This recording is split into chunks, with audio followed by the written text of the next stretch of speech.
The system must be linear in parameters. The model must be linear in parameters because not that you cannot use nonlinear in parameters, always preferable to use linear in parameters models because there is a host of least square algorithms available which can estimate the parameters, right? So we will focus on the least squares algorithm. In system identification, there are different stages. The experiment design, that is, you first test whether you should fit a linear model or you fit a nonlinear model. Because there is no point in fitting a nonlinear model if the data is linear, right? Testing linearity and nonlinearity in data. Choice of input signal. We will discuss those things in detail because that is a crucial part. Choice of the sampling time. Then model structure selection, which we will not teach in this course, and that is your question. Which terms to include in the model? This is the extremely important part of the system identification. Structure selection, which terms to include in the model? It's not coming?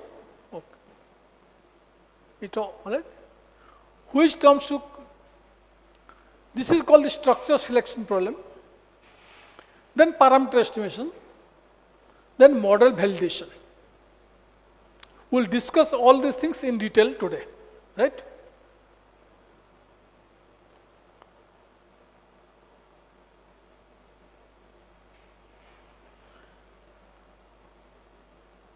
First, you test whether the system is linear or nonlinear. If it is linear, use standard techniques of system identification. If nonlinear, then there is another problem. Whether system is chaotic or system is non-chaotic. We'll talk about chaotic system and nonlinear systems. I think not tomorrow, day after tomorrow. Okay. First to do these things.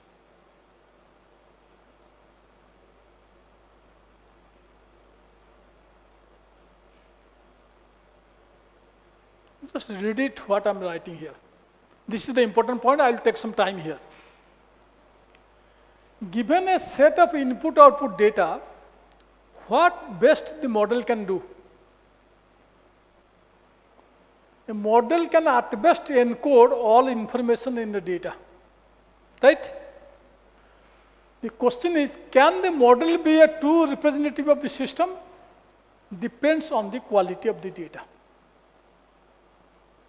Okay, I will give an analogy, then things will be clear. Steve always says, I remember my supervisor said, rubbish in, rubbish out. Don't put the rubbish. And if you put the rubbish, the output will be rubbish, and don't use it. I will explain these things with an analogy, things will be clear.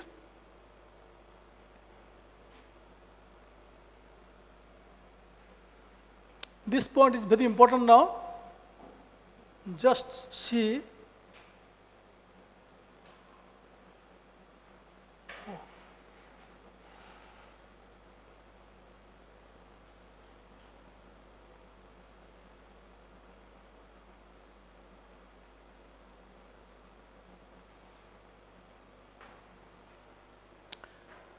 Understand this analogy very carefully, but that gives you the concept of these things, system identification. Suppose you are living in a particular town. Now you find that one particular family, new family, they moved into your neighborhood. You don't know him. You are there in the community, but you found that there is a house there and some new fellow came. Normally you see the Indian mentality, they want to find out everything. Who is that fellow, all these things, they have all details, right? You may not be knowing yourself, or your neighbors knew it.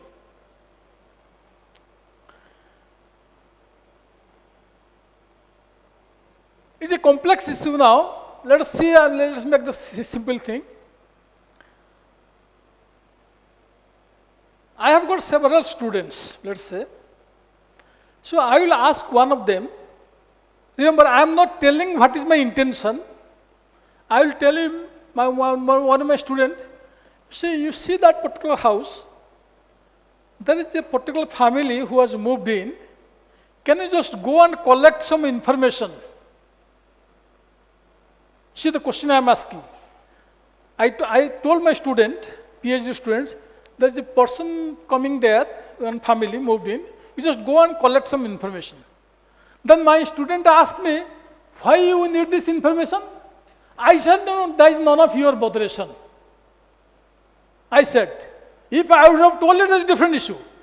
I said that, no, you don't worry, you just go and collect some information. Now the student is going to that house to collect some information. He has got a notebook, okay? He pressed the calling bell. The person came out. What is your name?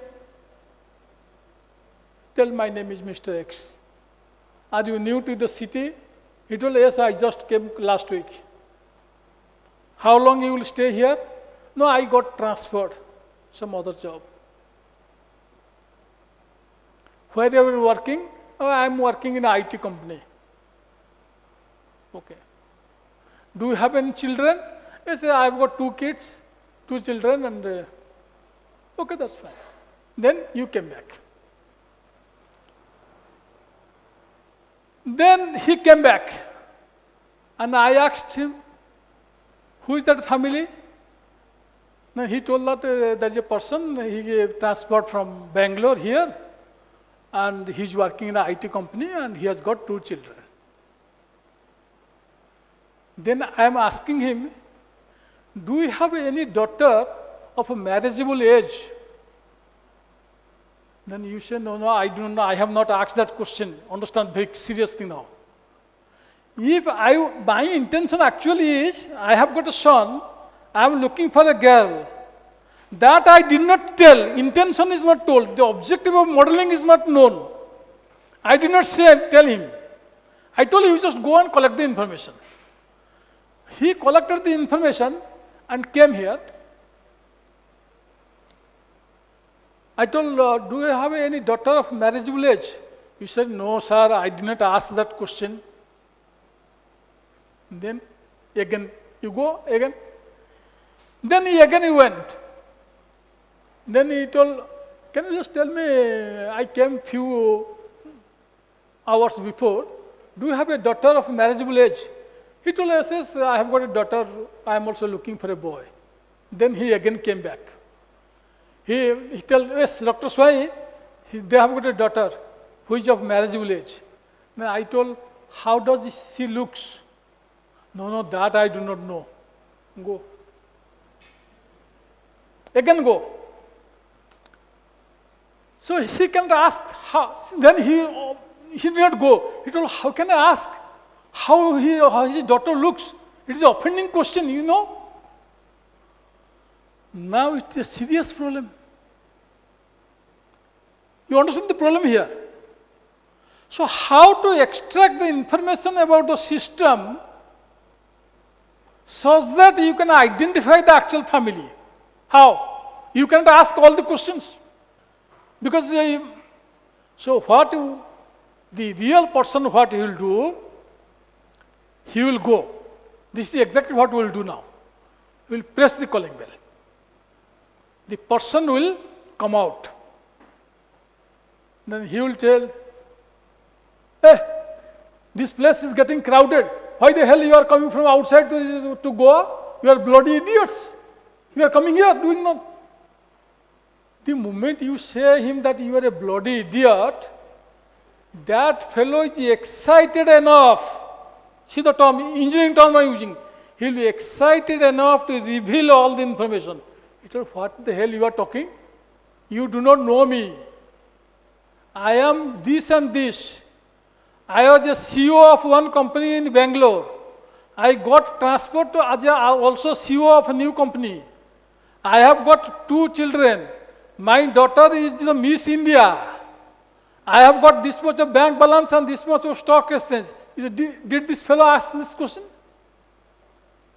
Did this fellow ask this question whether his daughter is Miss India? or he is a CEO? Did he ask? He said that you are a bloody idiot, why you are crowding this place? With that question, the person is excited to tell everything, right? So therefore, while identifying the system, while collecting the data, you must apply that input which will excite the system, so the system will reveal all the information. What happened? You cannot, suppose I want to know whether you know about electrical engineering or not. Suppose I want to know your knowledge about electrical engineering. You see the question I am asking. What is your name? My name is this. What your father is doing? My father is doing like this. How many brothers you have got? Brothers and sisters? We have got 2 brothers and 2 sisters. Are they married? Yes, my sisters are married and okay. When you are going to complete the degree? No, I will complete a degree next year. These are the questions. Whether he knows electrical engineering or not, how do you know it? The question does not say that. Question says that what is your name? How many brothers and sisters you have got? What is your family status? How can I know whether he knows about Ohm's law, whether he knows about semiconductor or not? What happened? So therefore, if you rubbish in, rubbish out. You see what happened? Rubbish in. Don't ask rubbish. If you ask rubbish, rubbish will come out. And use those things to fit the model will be rubbish. It will dumped in the Arabian Sea. It has no meaning, right? So the input signal must be sufficiently exciting to reveal all the information.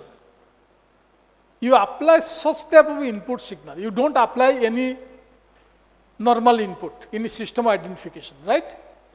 The input signal which you should apply, that is a name, that is called persistently exciting input signal. What is that? The input signal? Input signal should be persistently exciting. What is persistently exciting? I will tell you. It should be persistently exciting. Always you have to excite. Okay. Because you see, the identification algorithm, just like we can become alive if you breathe. The moment breath stops, we are dead. Similarly, the system identification algorithm will be alive if the data is coming, always, new data is coming. In the steady state, the algorithm stops. Okay. So persistently exciting every time. Okay. Suppose I am asking questions to you and irritating because you should be excited, not the normal conversation, right? Then you stop, again I will pinch. Every time you will speak. What a point? Persistent. The effort should not stop. So the input signal must be persistently exciting. The signal which is used for linear system identification is a pseudo-random binary sequence, PRBS input, which you will do today in the tutorial. Pseudo-random binary sequence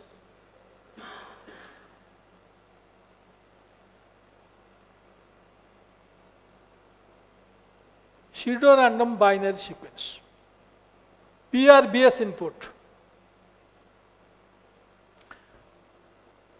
The theory says if you want to identify a linear system, you can apply as PRBS input, pseudo-random binary sequence. That input looks like a telegraph signal.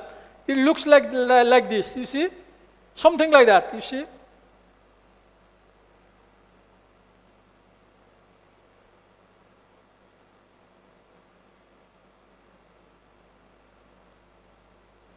You see, like this, a pseudo-random binary sequence signal. The PRBS signal, you should apply a PRBS signal. Don't apply a step input. Step input cannot excite. Okay. First important point.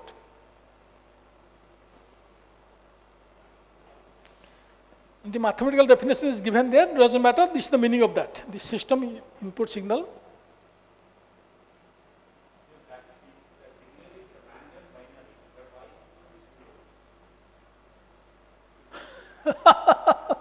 Good question. So you understand his question first. He said the random binary sequence, why it's called pseudo-random. Okay. There is nothing like random sequence. There is nothing like random sequence. Why not? I am proving you. Whenever you are generating a random, so-called random sequence, using a finite precision machine in the computer, it becomes pseudo-random. It becomes pseudo-random because you see, there is a method by which you are generating the random sequence. People must be, Professor Virakumar must be knowing how generating. You see, take a big number, multiply with a very high number, then there will be overflow bit. So those type of things, how when we were students, this is how we generate the random numbers. So when you are taking a number, multiplying with a very high number, then there is the overflow bit. That bit is considered one of the sequence, one number. So accordingly, random number generated. That is a pseudo-random. That is not a random. Anything you are doing with a finite precision machine, it is not no random. Randomness is lost there. It appears to be random. It apparently random. It is not random. Right? So PRBS sequence.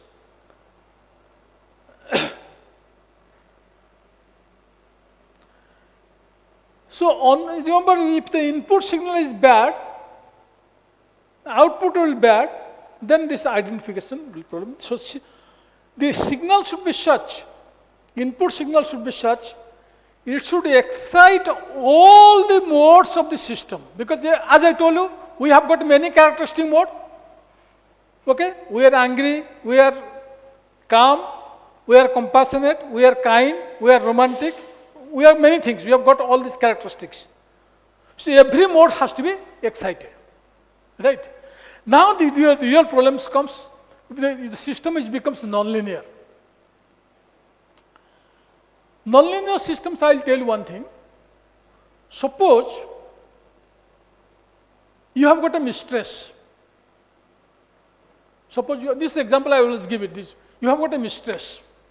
You have got a wife, your children, but you have got some other formal girlfriend. Your wife knows that you are very nice. Your children know that my dad is very nice. Everything is fine. Nobody knows that you have got a mistress, hidden mode.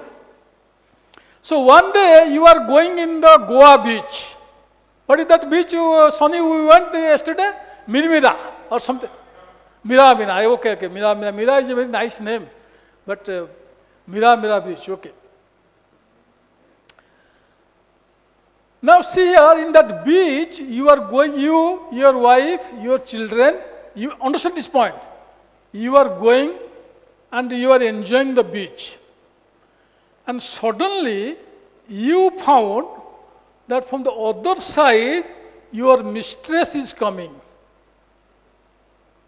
The moment you see your mistress, the hidden mode got excited, you leave your wife and children and you went with your mistress. Hidden mode excitation. Got a point? It's a serious problem. Because the system has been designed, your children knows, your wife knows, your family knows that you are a gentleman. That you are a bloody idiot, that you don't know. Everything has been designed based on the assumption that you are a nice person. Now there is a hidden mode. The hidden mode got excited. Then the entire design has to change. Otherwise, system will be problematic. Got a point? So the input signal should be such, it should excite all the modes of the system, but I must tell you, the pseudo-random binary sequence cannot excite the hidden modes also. That's the problem. Hidden mode oscillations, PRBS will fail. Okay? So, but you be aware of the assumptions, beware of the assumptions. This is a beware. You see, hidden mode, there might be some hidden mode oscillations. Clear? So, all the modes of the system are sufficiently excited. Right? Because unless it is excited, it will not reveal information. Because you are doing that information referring the model, right?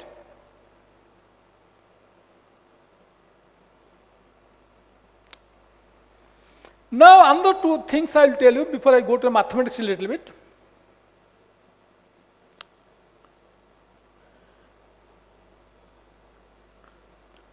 We want to estimate the model. See what is the estimation? Oh, okay.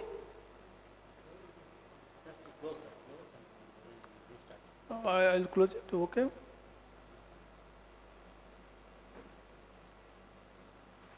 This is lecture 4, na?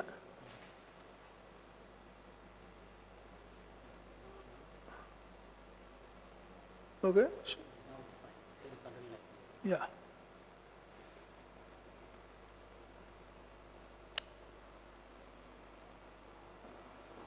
We are sitting here. A person entered into this by this door. A person entered here, right? I am now among 20 people. I am asking you, can you tell me what is his age? This is the question. Don't measure. No measurement. You are sitting here, a person entered here, and I am asking you that you tell me what is his age. See the difference in the estimation problem now. Then she will say that his age will be 25.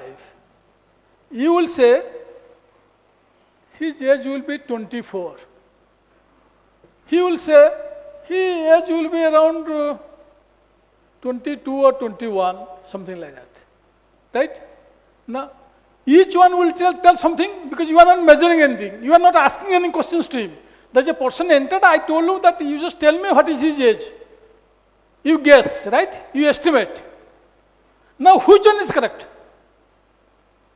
Which one is correct? This is an estimation problem now. This is not a measurement problem. What is the problem first? It's not a measurement problem. We are not measuring anything. You are just estimating. So my statement will be like this. I will not say that his age is 25 or 24 or 23. I will not say that. See my statement, what I am telling. His age, according to her, is 25. His age, according to him, is 24. His age, according to the other gentleman, is 21. Right? So now each one of you are the different estimators. So there are different algorithms, different estimators. Least square estimator, maximum likelihood estimator, total least square estimator, partition least square estimator, instrumental variable estimator, generalized least square estimator. There are many estimators. Right? There are many estimators. Just like you are all, each one is an estimator, right? So I will not say which one is correct. I will not say which one is correct. I will say his age. According to this estimator, the value of the estimate of the parameter according to least square estimator is 0.5. According to maximum likelihood estimator is 0.49. According to instrumental variable estimator is this. So you have to identify that. You have to estimator, right? And the error in the estimation is called the residual error. It's not a measurement error. Understand the difference between the measurement error and the residual measure. Residual error is true value minus the estimation error, right? Now another important thing. Suppose you estimate it. We will do it in a simple one formula. Suppose you estimate. Theta is the parameter. You estimate it. How do you know whether the estimation is correct or not? How do you know? See, very important question I am asking here. There is theta is the parameter you want to estimate. Okay. So you estimate by your method and you get theta cap. Theta cap is the estimated value of theta. How do you know what you are estimating is correct or not? Data is corrupted by noise. So theta cap is a random variable because you are estimating using some random data, right? So how do you know that your estimate is correct or not? Naturally, if it's a random variable, naturally the one method is the expected value, that is the mean value. If the expected value of theta cap is equal to theta, then it is good, right? Theta cap is a random variable, you estimate it, right? So if the expected value of that theta cap, okay, is equal to the true value, then it is good estimate, yes or no? But how to check it? How to check it? Because you do not know theta. Because if you know theta, why the hell you will estimate it? You understand the problem first? You estimate it. Now you want to check whether the estimation is correct or not. The theory says the estimation is correct provided the mean value of the estimate equal to true value, right? How to check it? Because you do not know the true value. Because if you know the true value, why you are estimating it? Do you understand this problem first? It's a serious problem. Okay? How to know it? These type of problems are very common in the estimation theory. Because you do not know the true value, so we know expected value of theta cap should be equal to theta, that is good. But we cannot check it because you do not know what is theta. So there we have to prove mathematically. We have to prove mathematically that the expected value of theta cap will be equal to the theta. This should mathematically it has to be proved. You cannot know it. You got my point? So anywhere in the estimation theory, whenever you are getting these things, you have to prove by mathematically that what you are getting, that is correct. Okay. Not because you don't know what is the correct value. You do not know what is you understand the problem first. Because this is how we confuse the students in the oral examination. The expected value of theta cap is theta, how do you know the theta? Right? Okay. So difference between the measurement error and the residual error is different. The residual measurement error is true value minus the measured value. Residual error is the estimated value and the true value difference, right? Estimated value different. Okay. Another problem, I am just giving the concept problem here. Given a set of input, usually the models has got max 10 to 15 parameters, usually. How many parameters? 10 parameters, let us say. 10 parameters or 15 parameters. Usually, the standard model has got maximum 10 to 15 parameters even in nonlinear systems. Okay. But you are given a set of input-output data. You will be given, say, today in the tutorial, you will find you will be given thousands data points, 1,000 data points, and you will be asked to fit a model which has got maybe 8 parameters, 10 parameters maximum. Right?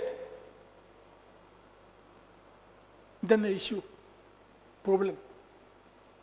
What is the problem? If the number of unknown and number of equations, they are same, you can find out the exact things, solution, yes or no? Number of equations and number of unknown, they are same, you can find out.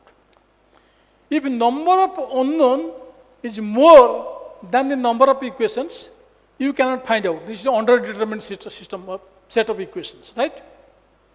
But here in the estimation theory, you are giving 1,000 data points, but you have to estimate only 10 parameters. It's overdetermined. It's an overdetermined set of equations, right? So, because it's overdetermined, the exact solution you cannot find out. You cannot determine the exact value of theta. You can estimate the value of theta. Understand my wordings here? The words I am using here. You cannot precisely determine what is the value of theta. You can estimate what is the value of theta. Got my point? Two things are different. Determination and estimation is different. Right? And then the question is, why you are giving more number of data points? Why we are giving more number of data points? Why you are giving more equations? First thing, we do not know how many data points are necessary, how many parameters are there to feed the system, right? And second point is, data is corrupted by noise. So by giving more number of data points, we filter it. That is inherent filtering action. So it's always better to have the more number of data points, right?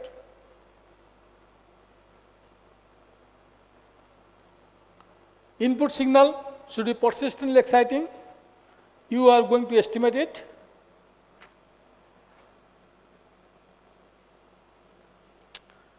Linear in parameter models can be represented by this form. Y is equal to theta 1 P1, theta 2 P2, theta 3 P, theta and Pn. This can be put in the regressor form like this. You say in engineering, a vector means, you are all academics, you must be knowing these things. The standard convention in engineering is, when I say vector, it is a column vector. In a standard engineering practice, just like in power system, when I say voltage, it is a line voltage. It is not phase voltage. Well, but while calculating anything, it is all, you have to convert to phase. Standard practice in power system is, when you give the data, it is a line data, but all calculations are done on phase data, right? 11 kV transmission line, 11 kV means line voltage. And you calculate the voltage.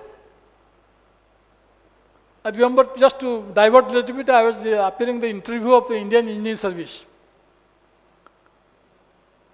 Professor S.N. Ramchandra Rao was IISc Bangalore control professor. He was sitting there in the UPSC, in the Shahjahan Marg or something, UPSC building.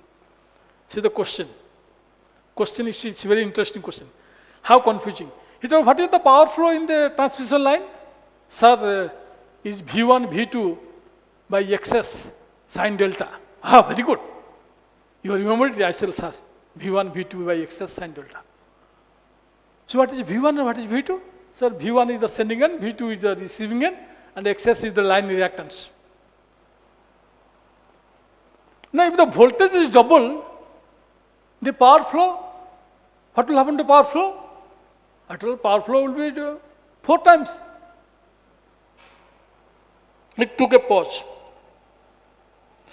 The current carrying capacity of the conductor remaining same, if the voltage is double, what will happen to the power? See the point. He told you the current carrying capacity of the conductors remaining fixed. If the voltage is doubled, what will happen to power flow? Somehow or other I knew it, I told the answer. You can ask your students. There this formula will not work. There the VI cosine theta formula will work. VI cosine theta is the power flow. If the current carrying capacity is remaining fixed, I is fixed, V is double, so power flow will be double, not 4 times. Interesting questions. Okay, you should know the academics, you should know some typical questions to put your students in trouble. Okay, those type of things you should know. I am telling you some questions. Anyhow, in engineering, whenever I say vector, it is a column vector. If you want to write the expressions, then you have to do the transpose or something, those things, that is up to you. Right? So this one, yk is equal to theta 1 p1, theta 2 p2, theta 3 pk. Theta 1, theta 2, theta n, they are the parameters which are unknown. P1, P2, Pn, they are known regressors. They are known. We know it. Right? So these things can be put in this matrix form, P1, P2, Pn, and theta 1, theta 2, theta n, epsilon, modeling error. So this is because row vector, so I am writing it xk transpose theta plus ek, where xk is equal to P1k, P2k, Pnk.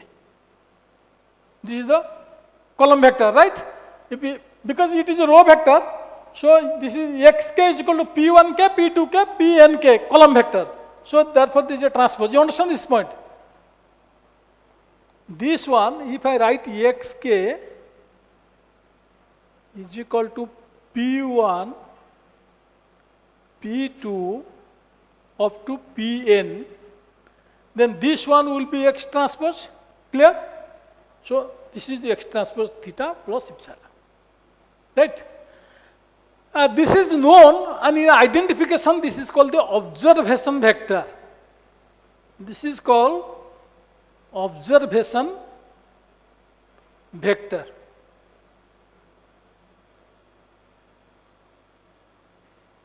This is called observation vector. Right? So the output, so theta is unknown, this is known, x transpose k is known, this is the error. Now if you take many number of measurements, this will be represented like this, y is equal to x theta plus zeta. If you take many number of measurements, then y will be equal to x theta plus zeta.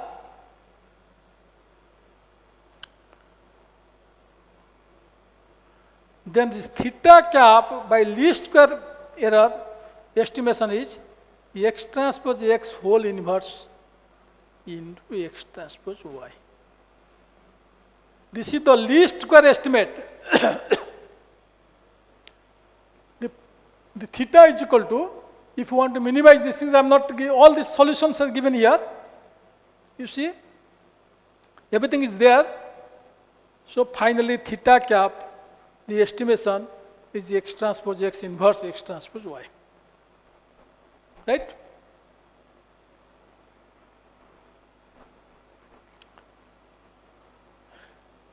Again I am telling here, this is not a unique value. It is not a unique value. If you change the number of data points, it will change. Okay? Because we have got over-determined set of equations, so unique value we cannot get it. So theta cap, you will get this formula, x transpose x inverse x transpose y.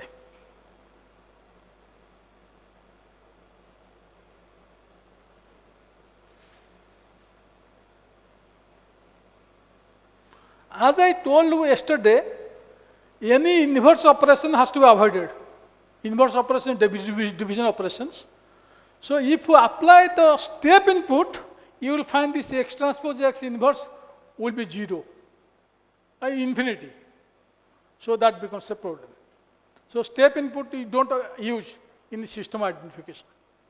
Okay, you have to use the pseudonym binary sequence if the system is linear.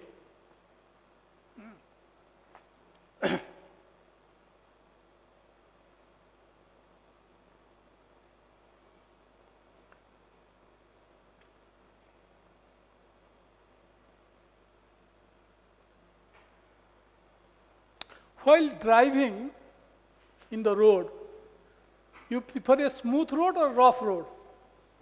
Smooth road, right? It is exactly the same thing in the estimation.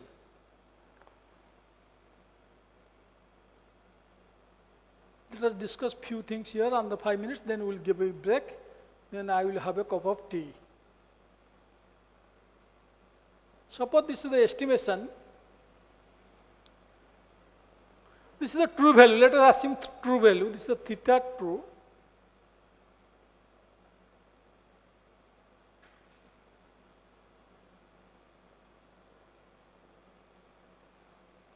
This estimate, right? Theta true is this line. This is theta cap. As the number of observations change, it changes. So the mean value of theta cap is equal to the true value, right? mean value of theta cap is equal to true value. Okay, so it's a good estimate, right? I'm drawing another diagram. I'm drawing another diagram here. I'm drawing another diagram.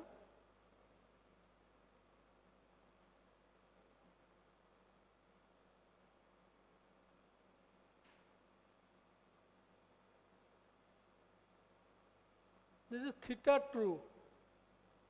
This is theta cap.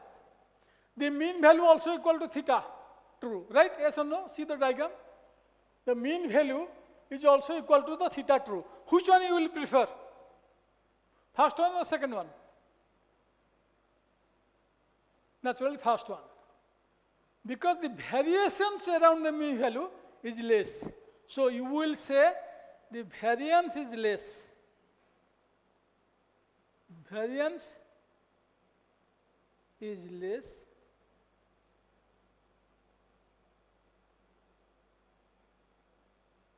Sorry, variance is more. I'm sorry. Variance is more, variance is less. Right?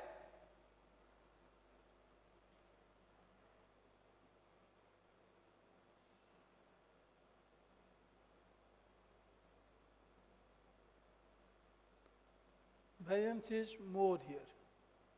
So, if there are multiple estimators, that estimator which gives the least variance is the most efficient. So, this one is efficient, smooth, variations is very less. Okay? Another example.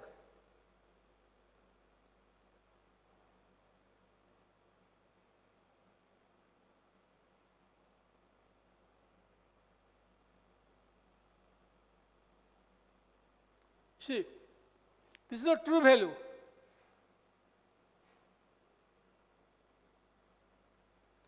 So finally, you see, there is a difference between the true value and the actual value. So there is an error. That's called the bias error. This is the bias in the estimate. Bias means incorrect. Bias means incorrect. Right? Biased view. Biased. So bias means from the true value, how difference it is, and variance means how it changes, right? So bias, variance, we will discuss those things in the next lecture. Then we will give a break. True value?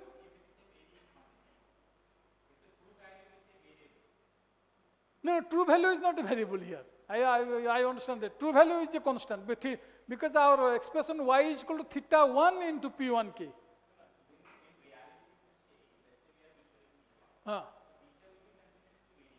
Yes, yes.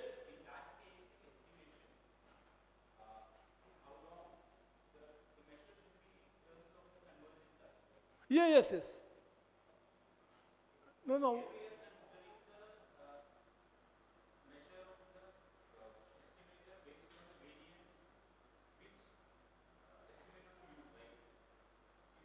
Yeah, yes.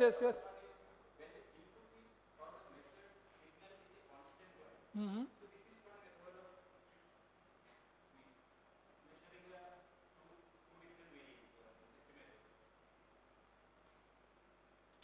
No. First thing is the true value is a constant. That is the assumption. First thing is true value itself is not changing. We don't know it, but we do not know it, but we know that it is constant. Because in the expression itself, I'll tell you, yt theta 1t plus p1k t or theta 2t p2t, it is not the case.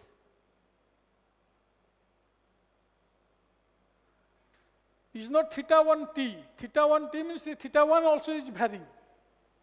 We assume this theta 1 is a constant but unknown. So thereby I am putting that particular line. We don't know it, but suppose there is a line theta 1. Then I am estimating it. and I am checking whether it is varying rapidly or it is not varying. So that is what the case is. This is coming under time varying parameter estimation. When the parameter itself is varying, so that's a different estimator, time varying parameter estimation. So we will give a break and for 5-10 minutes, coffee and break, then we'll see. And we'll see give some controversial statement. The least square criteria which you are using in signal processing, in other things, has to be dumped in the RFNC. Dump it. Least square criteria should not be used to judge the quality of a model. This may appear to be controversial, but that is true. And I will prove it why it is true. All the people in the entire universe, all the world, they are using least square error. Minimize the least square error. So I am telling you, just dump it in that beach, Mira beach. Don't use it. Okay? We'll see. Just close the